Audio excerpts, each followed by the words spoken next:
Pues vamos a iniciar con las ponencias. Vamos a iniciar con la doctora Clara Juárez Ramírez del Instituto Nacional de Salud Pública, donde nos va a hablar sobre alimentación y cultura. Muchas gracias por la invitación aquí a mis colegas Víctor Hernández, Zule y la doctora Alina.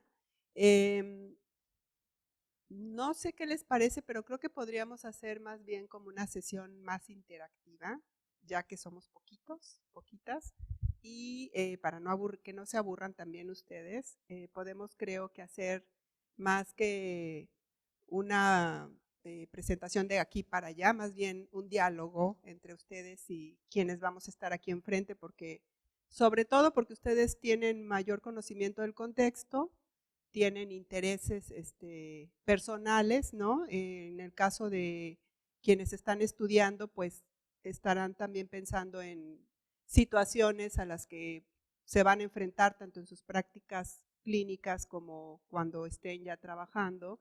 Los colegas que son profesores, investigadores, pues también tienen problemáticas particulares. Lo mismo nosotros en este cuerpo académico de nutrición.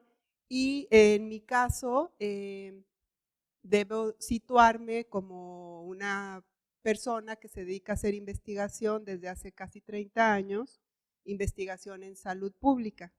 Entonces creo que lo que nos une en este grupo que estamos aquí presentes, aquí reunidos, pues es el interés justo por abordar problemas de salud que en diferentes ámbitos, ya sea como estudiantes, luego profesionales, como profesores, como investigadores, nos compete y son de nuestra incumbencia abordar.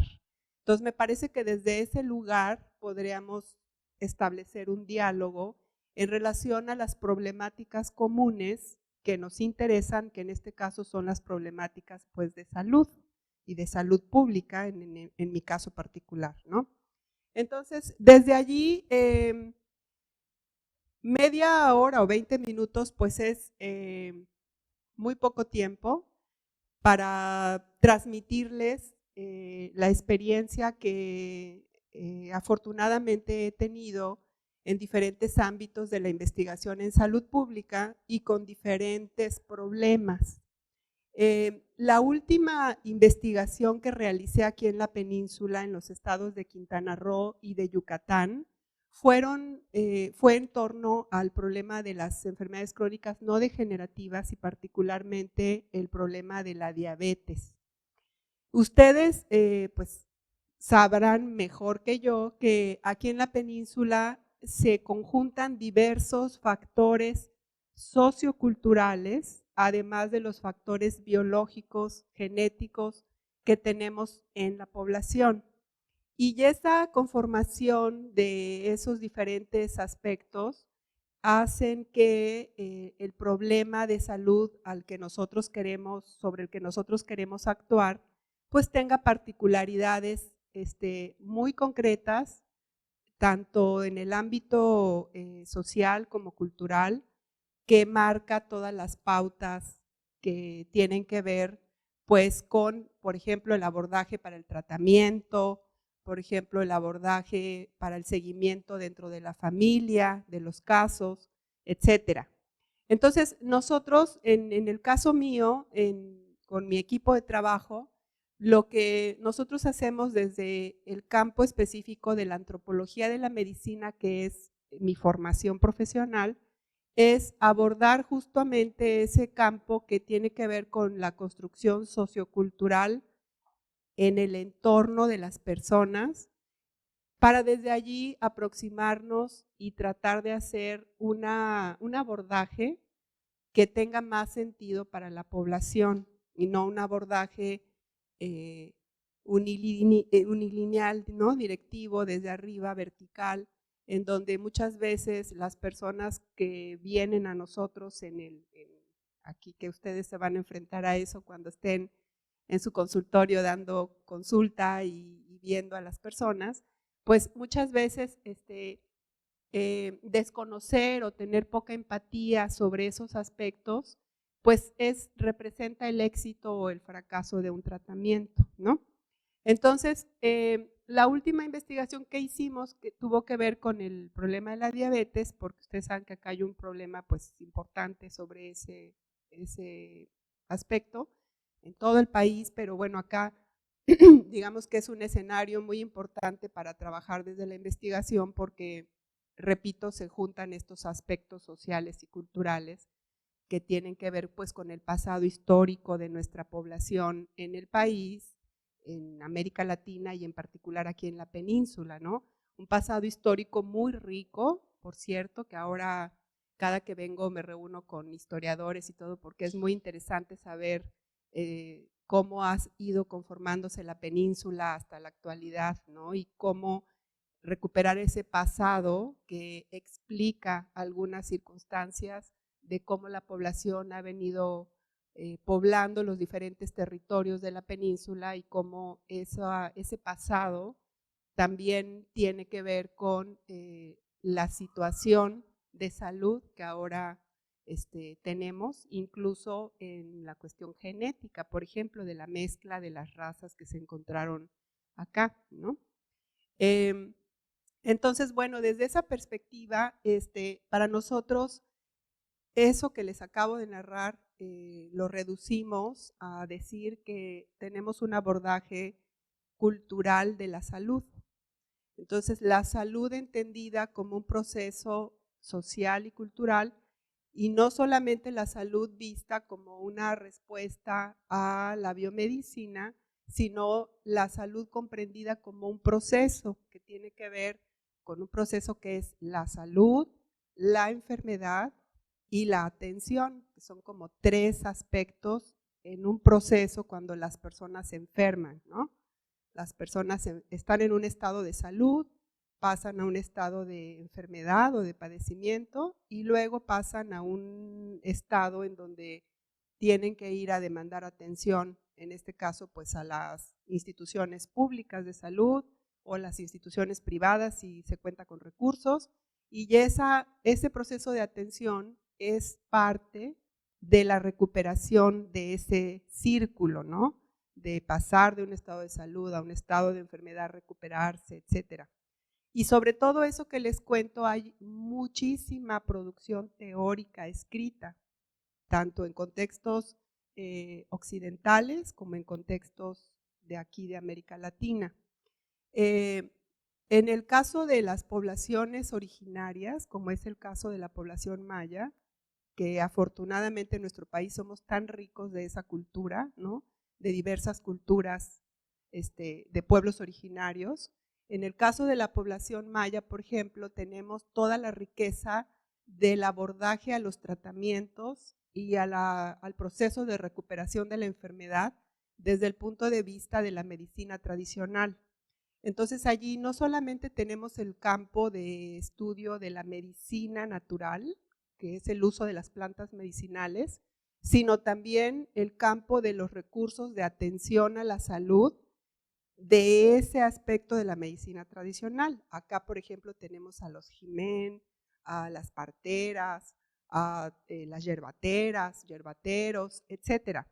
Entonces tenemos una riqueza cultural en el campo de la salud, enfermedad, atención enorme, ¿no? Maravillosa para ser como un laboratorio de investigación en todos los aspectos, sin quitar desde luego la parte que tiene que ver con el sufrimiento cuando las personas están enfermas y tienen pues un padecimiento o enfermedades ya de larga evolución que les hace pues tener un aspecto ya sufriente, digamos, de la enfermedad, ¿no? Entonces todo ese campo, todo ese como escenario es a lo que nosotros nos enfrentamos en el campo de la investigación a la salud pública. Y yo les quería pasar un momentito una producción de videos documentales que hicimos en esa investigación para después hacerles como un resumen más acotado en un par de diapositivas. Y después, si quieren, abrimos el diálogo para que ustedes comenten qué han visto, desde dónde ustedes creen que se pueden retomar estos problemas, porque repito, en el campo de la investigación, nuestra tarea es generar evidencia, ¿no? Generar evidencia para la toma de decisiones y eventualmente, en el mejor de los casos, pues generar políticas públicas de salud más acordes a las necesidades poblacionales, lo cual se dice muy fácil, pero es súper difícil. O sea, para que un trabajo pueda llegar a ser, más bien para que las políticas públicas puedan llegar a hacer uso de la evidencia que se genera a través de la investigación, pues hay un trecho larguísimo, ¿no? Que tiene que ver con muchos aspectos políticos, de organización de las instituciones, etcétera, ¿no? Entonces, pues eso es como un preámbulo. Les voy a pasar un poquito de ese video. En esta investigación trabajamos en varias localidades de aquí de Yucatán y otras de Quintana Roo. Hicimos videos documentales en todas las localidades. Se trata de recuperación de experiencias de personas que ya tenían mucho tiempo padeciendo diabetes.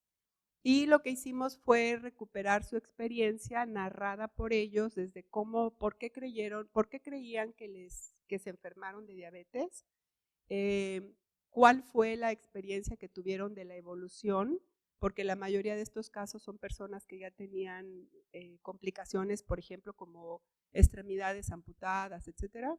Y luego, aspectos que tienen que ver con la alimentación, qué les recomendaron en los centros de salud, qué pudieron seguir, qué no pudieron seguir, por cuestiones pues logísticas incluso, ¿no? De que no tienen, en la localidad donde viven a veces no hay los alimentos que se les recomiendan, y ahí es donde entra este aspecto de la adecuación intercultural, ¿no? En el ámbito de la nutrición, por ejemplo, qué es lo que se les recomienda a las personas, considerando los elementos locales. Y eso al ratito la doctora Zule les va a hablar más cuando presente lo del plato del bien comer, Maya. Y pues tiene que ver con esto, de cómo hacer como un clic, ¿no? Entre una necesidad real partiendo del contexto donde están nuestros pacientes y desde una perspectiva pues muy holística, muy complementaria de todo lo que tratar de ver todo lo que se necesita más allá de, y ser sensible sobre todo culturalmente, más allá de pensar que vamos a hacer una receta y las personas van así a seguirla y así se van a componer también. Entonces, bueno, pues eso, entonces, bueno, son personas que dieron su experiencia y estos videos les comento que actualmente se están utilizando en otro proyecto aquí en Yucatán, que está siendo financiado por la Kellogg, de colegas de la UADY también, de otros centros de investigación. Ellos están tratando de hacer un modelo a partir de la información que se generó acá, para hacer un modelo de atención basado en todo esto que se está observando, ¿no? Entonces me contaban, por ejemplo, que una de las cosas que observaron es que en las casas, las personas que usan sillas de ruedas, sobre todo las mujeres, que son las que por género, ¿no? Por los roles de género, son las que se encargan de hacer las actividades en la casa. En el hogar lo que hicieron fue adaptar, por ejemplo, el lavadero, ¿no? El lavadero o el fogón más chaparrito. Las familias los bajaron de nivel de tal manera que con la silla de ruedas las señoras puedan hacer sus actividades y no se sientan como aisladas, sino que se atraigan, se recuperen, digamos, si no esté por allá la señora en la silla de ruedas. Y de esa manera han podido seguir cocinando, seguir echando sus tortillas y también pues lavando los trastes y participando de la vida doméstica, de las actividades cotidianas que normalmente una persona que tiene estas características ya que usa una silla de ruedas pues se excluye, ¿no? Entonces, por ejemplo, eso es algo pues muy bueno porque emocionalmente las personas se sienten nuevamente incluidas, ¿no? Que son útiles para las actividades domésticas y se prevé incluso pues enfermedades de orden emocional que muchas veces este tipo de pacientes tienen justamente por considerarse que ya no ayudan, ¿no? en ninguna actividad. Bueno, entonces de eso se trató este video. La verdad no pensamos que fuera a tener tanta utilidad. Cuando lo hicimos fue como ahorita, como estamos planeando nosotras nuestras actividades del proyecto que vamos a empezar a desarrollar. Honestamente les les confieso que nunca pensamos que iba a durar tanto tiempo de ser de utilidad. Sin embargo, esas pequeñas cosas que se van haciendo en la investigación, que a veces parecen como que no tienen mucho sentido, con el paso del tiempo nosotros podemos constatar pues, que realmente son útiles, ¿no? Y ahí, más que digamos que uno piense, ay, pues qué bueno que lo hicimos nosotros, no. Más bien es como al revés, más bien pensamos, híjole, ¿cómo después de tantos años no se ha hecho otra cosa mejor, ¿no? que esto, y siguen utilizando eso que se generó pues ya hace un montón de años. Pero bueno, de todas maneras es útil en ese sentido y les pasamos un poquito, nada más es un documental que dura como 45 minutos, no los vamos a martirizar con tanto tiempo, unos 5 minutitos solamente para que vean el contexto de las personas, que es como, también yo lo uso mucho con mis alumnos para que vean realmente de dónde parten los problemas en una situación real, ¿no? Que tiene que ver con el ámbito donde se mueven las personas, qué es lo que les narran, etcétera. Entonces, bueno, si quieres pasamos un poquito y ahorita seguimos comentando cosas más, aspectos más conceptuales. Gracias.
Bueno, las personas iban narrando su experiencia, y está dividido el documental por ejemplo, esta es la sección en donde hablan de otros acercamientos que tuvieron, además de ir al acercamiento al hospital, también estuvieron consultando pues, a yerbateros, a personas que les dieron otros remedios y ellos pues prueban de todo, ¿no? Como ustedes saben, para ver qué les hace sentir mejor, pero sí se trataba de casos ya muy complicados. Entonces, bueno, aquí lo que nosotros queríamos mostrar era justo utilizar estos videos documentales para motivar a otras personas a que se hicieran diagnósticos tempranos, es decir, que no llegaran cuando ya tuvieran como un padecimiento ya muy avanzado, sino tratar de que se estuvieran monitoreando y checando su glucosa pues de manera preventiva y que vieran cómo estaban ya los casos, cómo vivían y las dificultades que tenían diariamente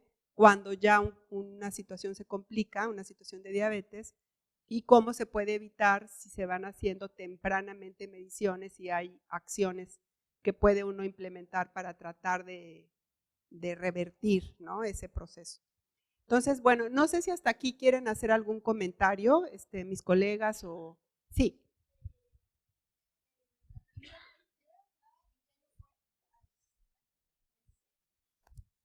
¿En qué año fue el documental?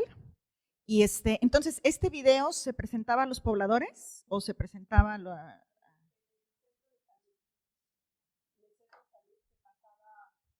Hay en las salas de espera hay televisiones que pasan normalmente canales de televisión normal. Ahí se pasaba para que la gente que estaba en la sala de espera lo pudiera ver y como que se motivara. Desde luego todo eso con súper consentimiento informado de los participantes de que se iba a pasar su rostro y todo, sí. Y ¿no han pensado hacerlo más corto? Me refiero a un material audiovisual que sea para para poderlo pasar no en TikTok, las cuestiones de accesibilidad que existen en el video, pero videos mucho más cortos e incluso pues sí, porque pues ahorita, aunque estén muy alejados de las comunidades, pues ya tienen muchos de ellos material audiovisual o se les puede mostrar. Y y particularmente eso, ¿no? Y otra de las cosas, me llama la atención, la forma en cómo estas personas veían la enfermedad, ¿se veían enfermos? ¿Se sentían enfermos o les decían que estaban enfermos? Porque son distintas las concepciones. Sí, no habíamos pensado en esto de recuperarlos y cortarlos, pero es una muy buena sugerencia, como cortar como por mensajes como más concretos, ¿no? Sí, porque efectivamente uno de los problemas es que es un documental muy, muy largo y pues sí, como para usarlo en diferentes ámbitos o para que pase así como un TikTok, por ejemplo, que creo que son 3 segundos o no sé cuánto, pero es así, ¿no? Pues no se podría, porque sí es un documental muy largo, pero es muy buena idea. No, aquí en relación a su segunda pregunta, fue muy interesante porque al principio lo que nosotros les preguntábamos era por qué, si ellos creían, cómo vivían más bien, más que la enfermedad, su circunstancia personal, porque repito que eran personas que ya tenían problemas como don Pedro se llama, que estaba ya con amputaciones de las 2 piernas, entonces toda su vida pues se la pasaba o en la hamaca o arriba de la silla de ruedas, pero eso ustedes saben que genera una dependencia tremenda porque no pueden moverse de su casa en ninguna parte ni salir, si no es que alguien los auxilia, ¿no?, en la silla de ruedas para salir. Entonces, por ejemplo, de eso al principio nos narra mucho de cómo es vivir así, con esa dependencia de los demás y pues llaman, ¿no? Al final del documental llaman ellos mismos a la población a decir, cúrense, chéquense, pues nosotros no sabíamos, no tuvimos esas medidas preventivas, pero ustedes sí pueden, o sea, como que terminan con un mensaje de motivación para las personas de que hagan algo preventivo, ¿no? Y en relación a esto de sentirse, estar o ser nombrado enfermo, ¿no? Más bien recuperábamos esa experiencia y nosotros más bien al final hacemos como ese análisis, ¿no? En relación a lo que veíamos. Pero en el video no hablan mucho de eso, sino más bien de por qué pensaban que se habían enfermado. La mayoría pensaba que les habían hecho mal de ojo o que les habían embrujado o que algunos vecinos no los apreciaba y entonces habían sido objeto de su maldición. Le relacionaban con todo eso y ya después cuando se acercaron a los servicios sí ya tenían como una perspectiva más en relación a la salud, enfermedad desde el campo de la medicina, pero hasta que ya el personal de salud les explica y les dice pues qué es lo que pasa en su cuerpo, ¿no? Sí. Sí. Buenos días. Dice, bueno, con respecto a lo que usted comentaba, ¿por qué se enfermaban de la diabetes? Bueno, yo les voy a comentar un poquito que mi abuela, que pues, falleció hace 2 años, es monolingüe y yo viví con ella muchos años y ella decía que la diabetes, una concepción que ella tenía un poquito más como desde esa visión del cuerpo, desde la visión holística que nosotros en nuestra cultura vemos, que ella siempre me decía esta palabra, que nuestros órganos que teníamos se podían pasmar. Entonces mi abuelita siempre me decía que no debíamos de comer ni todas las cosas muy calientes ni todas las cosas muy frías. Y si comías algo caliente, no podías tomarte algo muy helado. Entonces mi abuelita era así, que se cuidaba mucho. Mi abuelita falleció a los 97, sin diabetes, sin hipertensión, murió por la edad. Y de verdad que pienso que desde esta visión de nuestra cultura y que vemos todo más holístico, más desde esta concepción de cuidar nuestro cuerpo, entonces esa idea que mi abuelita tenía, pues yo la sigo manteniendo, no consumo cosas heladas con exceso, con hielo, y creo que sí está como, y mi abuelita era yerbatera y sobadora. Entonces esta visión que tenía mi abuelita, yo la tengo muy presente, incluso se lo comento pues a mis amigas, a mis estudiantes, porque pues es una manera de cuidarse, ¿no? A lo mejor es una manera de prevenir, aunque pues científicamente no podemos comprobarlo, pero es una manera de prevenirnos, ¿no? Y como esta concepción que tenían de cómo cuidarnos, pues también es válida, porque finalmente no es un conocimiento que tenía de manera pues heredada, de manera ancestral, y que ella lo practicaba y que a ella le dio, puedo decir que a ella le dio resultado porque no padeció ninguna de esas enfermedades degenerativas y que también estaba pues aunado a su alimentación, también al tipo de alimentación que llevaba. Sí, es muy interesante porque justo este tema de pasmarse es un concepto que también nosotros nos salió en las entrevistas que hicimos, que nos pareció súper interesante como un concepto explicativo, ¿no? En el campo de la antropología y la medicina, conceptualmente, ese tipo de asociaciones se llaman síndromes de filiación cultural, porque no son enfermedades o padecimientos que pertenezcan a un catálogo, ¿no? Como es catálogo de enfermedades, el CIE, ¿cómo es? CIE, ajá, exactamente, sino son conceptos que se crean culturalmente a partir de nociones explicativas de la experiencia que las personas van cotidianamente adquiriendo en relación a un padecimiento, ¿no? Entonces a nosotros también nos hizo mucho sentido esto del pasmo, ¿no? De la enfermedad, cómo se pasma. Y luego otra cosa que aquí aliento a las juventudes a dar seguimiento es que, ahorita que aquí nuestra colega lo mencionaba, es que su abuelita, que vivió tantos años, parece que tuvo una vida muy sana, ¿no? Muy saludable, cuidándose, etcétera. Y fíjense que siempre nosotros investigamos sobre la enfermedad, pero nunca investigamos sobre qué es lo que mantiene a las personas sanas. Entonces, para las juventudes que están ahora en formación, las motivo a investigar sobre qué es lo que genera salud, no qué es lo que genera enfermedad y cómo evitarla, sino qué es lo que nos hace estar sanos. Entonces, casos como lo que nos narra nuestra colega en relación a su abuelita podrían ser a lo mejor motivo de entrevista, de ver cómo llegaron a los 100. Ayer platicaba con otra colega y me decía que su abuelita recién había fallecido 107 años. Entonces, ¿qué hacen para llegar a esa edad sano sin enfermarse? ¿Qué juega allí? Factores genéticos, es la manera de alimentarse, es cómo viven en el día a día, o sea, ¿qué tiene eso, no?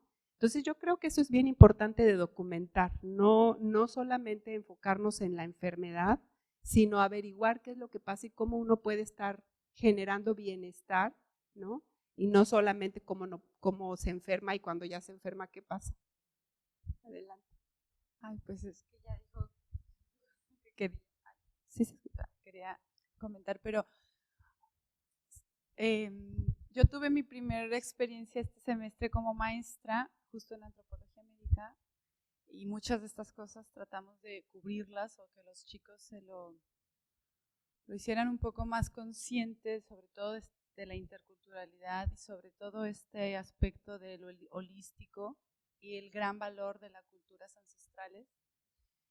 Y creo que el gran reto que tenemos, porque siempre en las políticas públicas buscan ser una gran política y a la hora de implementarse es muy complejo, porque no, la implementación justo es en la realidad y es compleja. Y creo que una de las grandes cosas que pasan en las políticas públicas es que ven implementarlas en las personas que van a buscar un acceso a la salud en vez de sí hay en personal de salud, pero generalmente a veces es ya en personal ya formado. Entonces, como para mí ahorita este momento es una revelación, la importancia de formar jóvenes, o sea, nuevas generaciones con interculturalidad, porque algo que para mí me saltó mucho fue como que ya desde primer semestre, bueno, el primer no, yo segundo semestre, pero es primer año, ya son muy biomédicos, son muy biologicistas y en algunos momentos me decían, es que yo creo que la ciencia, y yo desde esta mirada como de, no, porque a veces la ciencia no responde esto del espasmo, no responde lo del frío y el calor, no responde lo que en un ambiente se genera a partir de ciertas sensaciones, emociones que no son palpables ni tangibles, pero que existen. Y si ellos se quedan en la idea biologicista, cientificista, pues de nada van a servir grandes políticas públicas ni nada, porque la base de la formación no está siendo integral, ¿no? Entonces, digo, yo sé que se están haciendo esfuerzos y me parece muy viable, pero me parece que todos estos videos debe ser un continuo en la carrera. No sé qué tanto se continúen a nivel licenciatura de todo, la interculturalidad, pero espero que sea algo. Yo soy de Zacatecas y allá hay interculturalidad, pero no hay como aquí. O sea, este estado, esta península es tan rica con los trabajos que hicieron mis chicos sobre miel melipona, hierbateros, hicieron una cantidad de información y aparte ellos todavía tienen a algunos familiares cercanos a estas vivencias y que están cada vez más escasos. Entonces sí creo que no hay que perder esa gran oportunidad de intergeneracional, de abuelos, gente con esa visión holística y nuevos chicos que se están formando en eso. Deberíamos de formarlos o buscar formarlos para tener personas saludables y no para atender enfermos, porque si atendemos enfermos, pues nunca se va a acabar y en cambio el beneficio de educar para ser saludables es un camino para toda la vida. Exacto. Bueno, muchas gracias. Bueno, yo para terminar, porque creo que ya abusamos del tiempo, nada más respondo que el campo de la investigación en salud pública, por definición, es un campo interdisciplinario. Eso es pues muy importante porque justo en relación al comentario aquí de nuestra colega, es obvio, ¿no?, que necesitamos de todas las disciplinas para poder acercarnos a abordar los problemas, no solamente de una.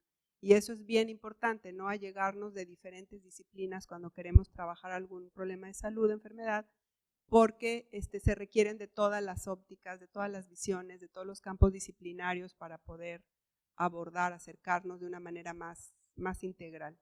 Bueno, y solamente para terminar, repito, porque ya nos excedimos mucho, de lo que quería enfatizar en el campo de la alimentación es esto de lo que acabamos de hablar.